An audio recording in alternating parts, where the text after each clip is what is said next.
ইউনিয়নে কি কি বরাদ্দ আইছে এখন কিন্তু সবাই জানে। সামনের থেকে আমাদের এই ইউনিয়নের পরিষদে কি কি বরাদ্দ আসবে কারো কাছে গোপন নাই, এগুলো হাতছাড়া হওয়ার কোনো সুযোগ নাই। আমাদের এমপি মহোদয় সাহেব তিনি নামাজের পরে ওই কথা ফাঁস করে দিয়েছেন যে এই মসজিদ 7টা প্রতিষ্ঠানের ব্যাপারে লক্ষ লক্ষ টাকা বরাদ্দ হয়। আপনারা কি কোনোদিন শুনছেন যে বছরে মসজিদের ব্যাপারে 3 লক্ষ করে টাকা প্রত্যেকটা মসজিদ বরাদ্দ পায়? শুনছেন আপনারা? জানেন? পাইছেন? কিন্তু আমাদের এমপি মহোদয় সাহেব কিন্তু একবারে প্রকাশ্যভাবে বলে দিছে কত বরাদ্দ আইছে অতীতে, খালি বরাদ্দই আইছে, এটা আর ওই জানতো, মসজিদ পর্যন্ত আসার সুযোগ ছিল না। আরো অনেক কথাগুলো আমি বলতে চাই না।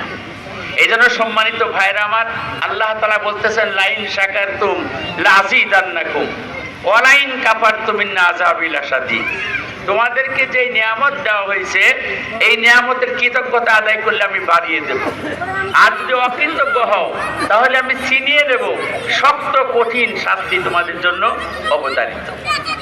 সম্মানিত ভাইরা আমার, এই নিয়ামতের শুকরিয়া আমরা আদায় করব যে আমরা এমন সংসদ পাইছি যে আমাদের নামাজ পড়াবে পারে, যে খুতবা দিতে পারে, আবার সংসদেও যাইতে পারে, আবার রাস্তাঘাটেও আসতে পারে, যিনি সব জায়গায় সেট হইতে পারে। আমাদের তো পূর্বপুরুষ যারা ছিল হযরতে ওমরের কথাই ধরেন, সে ওমর মসজিদের ভিতরেও খুতবা দিতেন, আবার সংসদেও যাইতেন, আবার রাস্তাঘাটেও যাইতেন, আবার চাউলের বস্তা মাথায় করে নিয়ে যথা জায়গায় পৌঁছায়ও দিতেন। তার সাথে কিন্তু কোনো দেহরক্ষী ছিল না।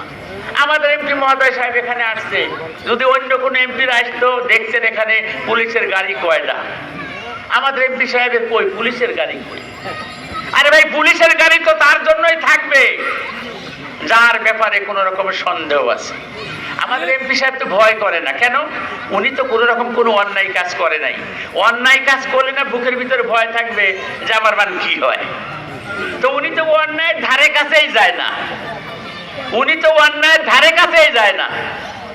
আমাদের আমির সাহেব বলেছেন, ডাক্তার শফিকুর রহমান সাহেব, তিনি প্রথমে এই কথা ঘোষণা দিয়েছেন যে এই 5 বছর আমাদের ইসলামী দলের এমপিরা এমপিগিরি করবে। তাদের এখন বর্তমানে যেই টাকা আছে এই টাকার চাইতে যদি 1 টাকা বেশি হয় তাহলে পরে বুঝে নিয়েন তাদের সম্পদ 1 টাকাও বাড়ার কায়দা নেই। সবকিছু হিসাব নিয়ে ঢুকতে হবে। যদি কারো ব্যাপারে কোনো রকম কোনো কিছু খালি ধরা পড়ে যে দুর্নীতি ওই এমপি সাহেব করছে, সাথে সাথে ওনার শেষ। এইরকম প্রকাশ্যে ঘোষণা কি কারো দেওয়া সম্ভব? বলেন।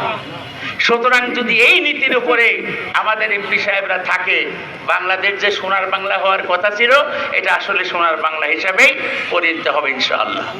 সম্মানিত ভাইয়েরা, আমার কথা বাড়াতে চাই না। আমরা এই নিয়ামত হাতে পাইছি, এই নিয়ামতের কৃতজ্ঞতা আমরা আদায় করব। অনেকে অনেক রকম বড় বড় অন্যায় এটা ওটা করে আমাদের কাছে আসে, হুজুর